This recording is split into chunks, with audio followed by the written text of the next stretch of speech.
It's Wednesday. Everybody knows what that means. It's Quilt As You Go Wednesday. Pretty excited. We have a new project tonight. Let's see here. I'm going to make sure everybody's on so I can say hi. If this is the first time you are joining me, welcome. My name is Darlene and I'm with Featherweight Doctor here in the Pacific Northwest. We are a small but mighty featherweight shop here. We carry bits, pieces, and parts. When it comes to these little vintage stitchers, specifically the 221s and the 222s are the machines that we specialize in. I do know if you have other vintage singers, I know other people that work on those, just not me. I feel weird being in front of you tonight with no featherweight, but they're right behind me. They're always close at hand. Let me just make sure that I'm up on, I see everybody on Facebook. Let me just go to YouTube. All right. So I have a lot of information for you tonight. This is what I call a high content show, but I need to make sure that I'm up here before I can chat with you guys. So hang on here. Okay, YouTube. If you are on YouTube, I can now see the YouTube chat. I'm going to say hi to a bunch of friends, and then we're going to get rolling with the information. All right. Hi, Linda Wood. April from wet, rainy Houston. For your information, it is not wet and rainy here today in the Pacific Northwest. There was blue skies. Imagine that. Hi, Beth from Ohio, the exciting one.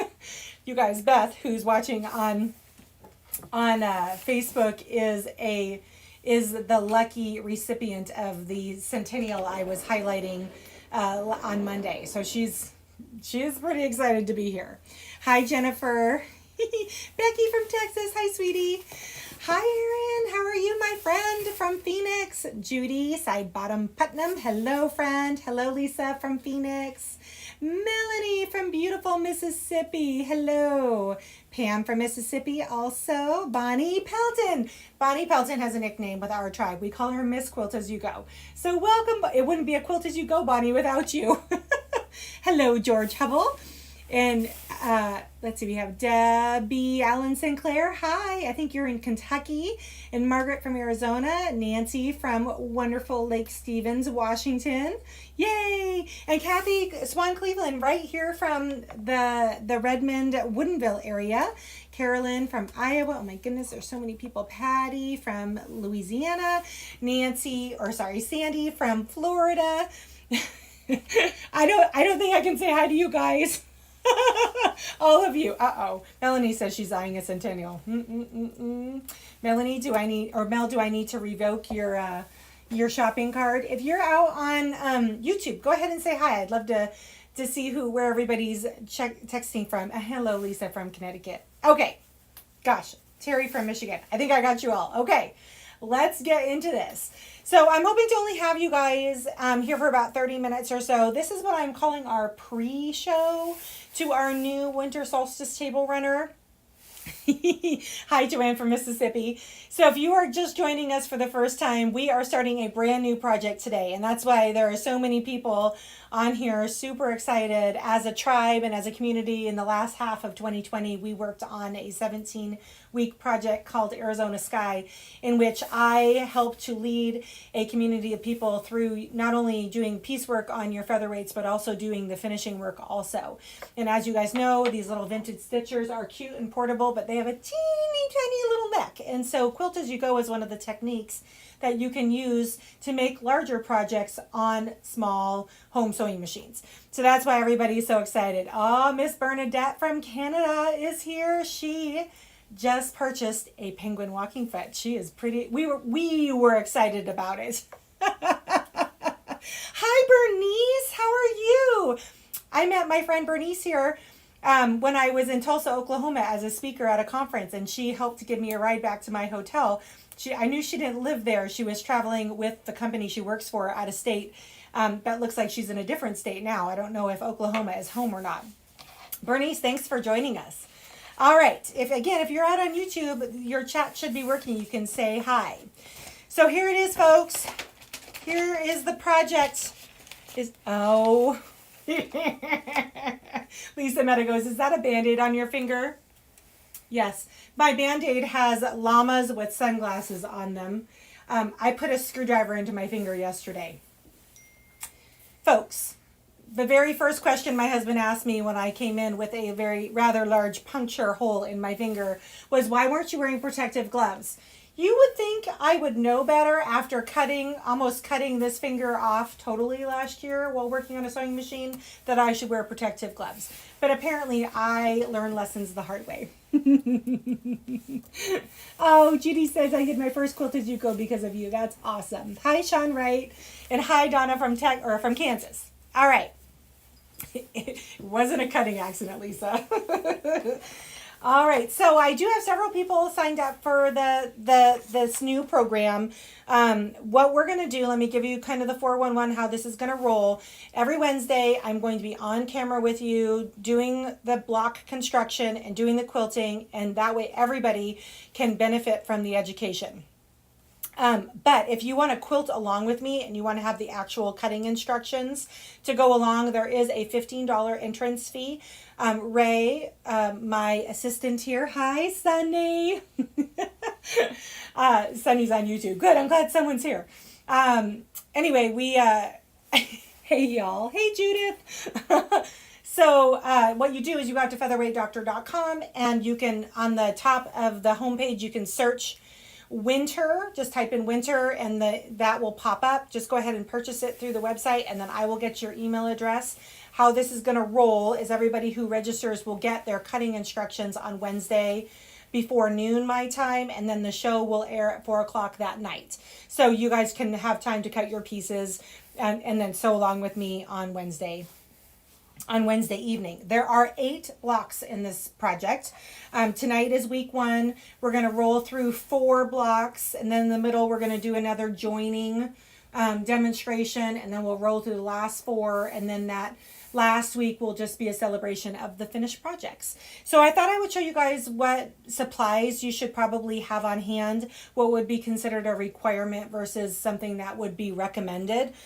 So for fabric, I designed this so you guys could use your stash if you wanted to, like fabrics that you already had on hand. I love the grunge fabric, like the basic gray grunge fabric. So what I did was I bought about 1.5 yards of grunge. This is a light blue. Looks a little washed out, but that's what it is. Hey, Katie Mitchell. Hola, she says. Hi, Patsy. Happy to start the new year with you. I'm happy that you guys are here to start the new year with me. So this is just 1.5 yards of light blue grunge. This is going to be my backing fabric and my sashing for the back of the quilt, and also my binding. And then what I did was I picked out fat quarters. I decided to do like a gradation of blues for my backgrounds of my block. So I have 4 fat quarters that'll be my backgrounds. This one's kind of green. Of course, the green one sings to me because I'm a green person. Thank you for sharing us, Miss Judith.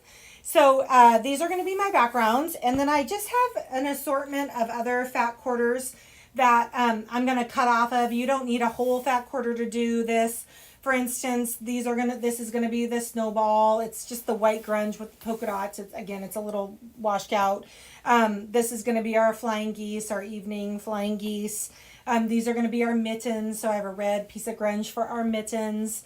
Oh, watching from Nashville. Nice. I want to go to Nashville someday.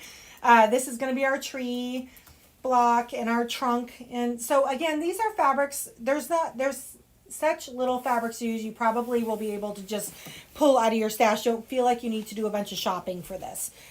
These programs are what I consider skill builders. So we're making something cute and pretty that you'll want to have on your table, but it isn't going to cost you an arm and a leg in fabric. I want my whole goal with this is not to have you buy a bunch of fabric, but to have you use your featherweight. And oh, that's another thing. You don't have to use your featherweight. If you want to use your modern machine, then please feel free to use your modern machine. There are some feet though, like presser feet that you're going to want to have to complete this well. Oh, Donna goes, what? No Tula Pink? Ooh, some people are getting to know me pretty well. I know, no Tula Pink. Use Tula Pink on your on the backing, so that way Tula is present in everything that we do. Mel says I have some light grunge blue. Oh, good. Katie Mitchell encouraged me. Fun. Good. So, Ray, I forgot one thing. Can you hand me the mono poly? It's in the big spool with the green. It's on the green cone, far right-hand corner on my... Sorry. Oh. I couldn't hear. Far right. Far right. Yep, the green spool with the clear thread on it. Can you hand that to me? This? Yep. No, this. No, the big spool. Yeah, let me see that. Okay.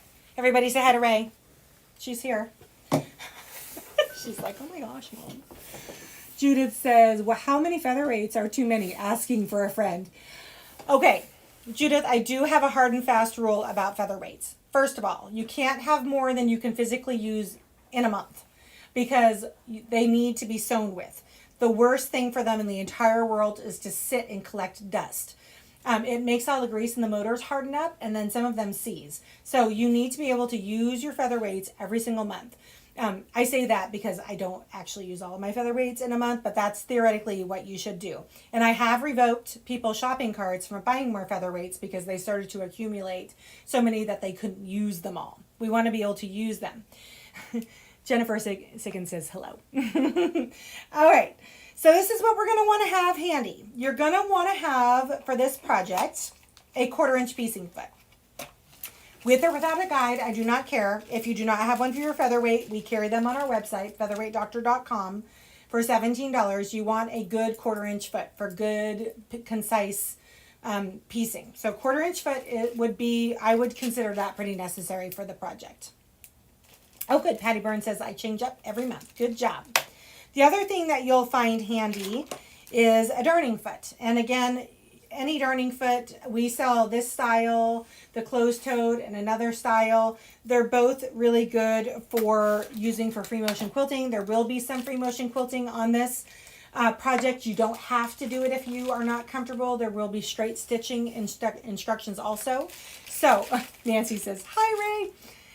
The other thing that you are absolutely going to want is a walking foot. And again, this is the machines, the Singer featherweights were not originally intended to be used by quilters. So they did not come from factory with a walking foot. There is an elusive walking foot that I know Bernadette and I have one. That's called the Penguin walking foot. But that little guy will set you back about $1,000 if you're lucky to find one. The ones that we sell for the featherweight are $30. So this is a good thing to have on hand also. So that's that for the quilting feet.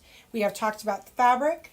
The other thing that you're going to want to have handy is thread that is complementary. I think I'm going to use a light blue for my top stitching. And then for a lot of my bobbin stitching, I'm going to use this clear mono poly thread because it's kind of hides a multitude of sins. And it's kind of perfect for a table runner because then I'm not changing my bobbin thread every time I change my top thread. So I love, Superior makes a product called Mono Poly. It's clear. It's a nylon polyester blend. It's resilient to heat, and it doesn't feel like fishing wire in your quilt. And it works fabulously in the bobbin of your featherweight or in the top of your featherweight. I do not use both the mono poly in the upper and lower thread departments. I always try and use one thread that's a little bit more robust and traditional. But so if you put this in the bobbin, then you can use whatever color you want on. If you put this in the bobbin, then you can use whatever color you want on top, and it's not. It's visually pretty and works well together without having to keep switching. So that the skills that we are hoping to develop while we are doing this project. Oh, there's one more thing too. Sorry, I forgot to say. If you have template plastic handy, there are going to be templates to cut out, like for the snowman and for the penguin. So shapes that you'll, and the mittens to the snow mittens. So you're going to want to have template plastic handy in order to transfer the pattern from the paperwork you'll get from me if you pay the entrance fee over to the quilt. So template plastic is another thing that you want to have on hand. Hi, Sean Wright. She says hi. Oh, I didn't see Judith's question. So 30. I didn't see 30. I don't know, Judith, what does that mean? It says so 30. Oh, so 30 featherweights. Yes, you could have 30 featherweights. Ow. I mean, that would be amazing. You can't have more than 30 though, because you have to use one a day. And then what are you going to do in February when there's only 28 days? Do you have that thread in the shop? I do not, Miss Judith, have that thread in the shop. You can buy it from your local quilt shops, carry the mono poly. It's actually spelt monopoly, but there's a dash in between mono and poly, and the manufacturer is called Superior Threads. So if you googly search that, you should be able to find it pretty easy. Okay. What else did I want to tell you? Oh, what we're going to be, skills that we're going to be practicing. So the biggest skills that I feel like you guys will benefit from joining me along the way are cutting precision. We're going to be, making the block, piecing the blocks as well as quilting them. So cutting and having precise measurements is going to be important. You guys are terrible. Lisa Meadows, my friend in Phoenix, says use 2 a day. So in other words, she's saying 60 featherweights are not too much. Girls, I'm revoking your shopping carts. I'm going to do it. The other thing that I find really helpful when I'm doing these Quilt As You Go projects is the 12.5-inch square. Our blocks are going to be 8.5 by 12.5. And so this will be the perfect size to be able to square up our rectangles at the end when we're all done. So this is not a requirement per se, but definitely like a nice tool to have on hand. Forgot to mention that. All right, we're going to be working on our piecing confidence. So using the scant 1/4 of an inch and using our 1/4-inch piecing feet and all of that, getting our points to line up. That's some of the things that we're going to talk about during our time together. And of course, machine quilting. We're going to work on becoming confident machine quilters. You don't have to have any machine quilting experience to be able to take this. If you've taken some classes and you know how to put together a block, I'm hoping to have, be able to get that beginning foundation laid for you with the actual machine quilting, which everybody knows is like a completely different set of skills than putting a block together to do the finishing work. Right. Did you ever get your snowball mug mat quilted? I did. Ray, is it over there? It should be right behind your laptop, my friend. Oh no, it's right here. It's not bound, but it's quilted. Look. Isn't it cute? I just echoed the snowball all the way out onto my Tula fabric. You can kind of see a little better from the back. Cute. I need to bind it still. All right, Dorina, she's like, you said you'd show us a picture. Lisa says over on Facebook, off the subject, but did you start your Nebula? I haven't got my Nebula yet. Do you guys have your Nebula? I'm waiting for mine to be shipped to me. I think I bought it. You know what? I should probably remember who I bought it from because I think I've been seeing people's posts from Europe because they have theirs already. Thanks, Dorina. Though I don't have mine yet, but I can't wait to start when it gets here. I promised myself during Christmas that I wasn't going to start any other quilts until my son's quilt was done. And it's still sitting over here on the frame. And he leaves to go back to Hawaii on Friday, so I probably should get that quilted. And then I have the line work opening night kit that I purchased from an Etsy shop. And so that I have to... Oh, good. Judith says, I don't have my Nebula. Good. I thought I was missing out on the party. Goodness. Oh, I got my Nebula pillowcases, but nothing else. Oh, Miss Becky. Texas must be ahead of the rest of the country.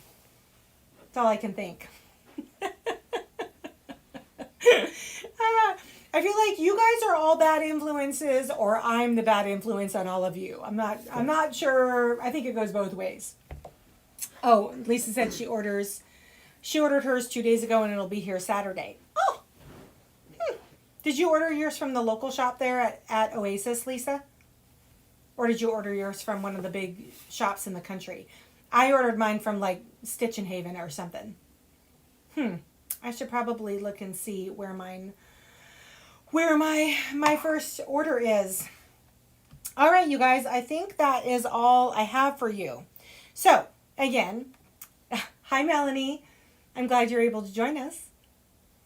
Oh, Mel Mitchell says, I'm the proud owner of a centennial just now. Yay! I'd say welcome to the Cool Kids Club, but you were already a founding member. Birds of a feather. Exactly, Judith. Oh my gosh, Carolyn. Yes, you do need batting. Good Lord. Okay, so I just use scrap batting on my Arizona Sky, and that is what I'm going to use on my Winter Solstice table runner. So if you have like leftover warm and natural batting, like cut off the scraps from a quilt that you had finished by a long armor or yourself and you have extra, you can use that. My only encouragement, you guys, listen, this is actually really important. You don't want to use extra poofy polyester batting on this thing because that ups the skill level on the finishing work. You really want to kind of find like a nice low loft, like 80-20 or warm and natural 100% cotton batting to use in this. And you need 8, 1, 2, 3, 4, 5, 6, 7. You need 8, 9 by 13-inch squares. So that's how many batting pieces you need. Oh, okay. Is there any way to see a preview of the table runner? Do you want to see my crude preview, Miss Erin? This is my preview. This is the sketching from a crazy lady. So this is my, I was hoping to have some of this done today, but honestly, I had some stuff happen last night and the evening didn't go like I wanted. So these are like what the instructions will look like. You get hand-drawn patterns from me. I'm low-tech like that. So you can see that there is a block with flying geese, a block with snowballs, mittens, a snow-capped tree, snowman, snowflake, penguins, and hot cups of cocoa. So that is our project. Which needle do you prefer for piecing? Sunny would like to know. So I use and carry the Schmetz quilting needles. And my preference on the featherweight is to use the 7511s, but that hole on that needle is really tiny. So 8012, 9014s, all of which are Schmetz quilting needles, are all totally acceptable to use also, Miss Sunny. All right, does anybody else have any questions before I jump off? I felt like I rolled through that really fast. Glad this is a low-tech arena. This is a low-tech arena. I mean, this is all not low-tech. I have Ray and my husband for all this stuff. I am low-tech. So I do things by hand in grid paper. Don't you just love grid paper? I just love grid paper. All right, guys, I think that's it. If you have any other questions for me after I'm off air, then please feel free to email me at info at featherweightdoctor.com, or you can call me directly at my shop number, which is 206-899-5412, and you'll get an auto attendant. It says 1 for sales, 2 for service. I'm the sales, so press 1 to get to Darlene. If you hit 2 for service, you'll get Dad or Greg, which is in Phoenix, just so everybody knows. All right, so Ray, if you're on Facebook, there is a link at the top of the comments scroll. Ray linked the entrance fee, so you guys can click on that, and then I'm going to start getting an automated list together that will come out each week. The former math teacher here, I love all paper. Exactly. Hi, Sandra Garcia. Good evening. Is there a kit? There is not a kit for the table runner. I kind of wanted you guys to use your stash and not necessarily, have to go purchase a bunch of stuff. But the fabric requirements will be all in the first bit of instructions that come out next week. Like how I did mention them a little bit ago, but if you need more instruction. All right, guys. Yay. Thanks.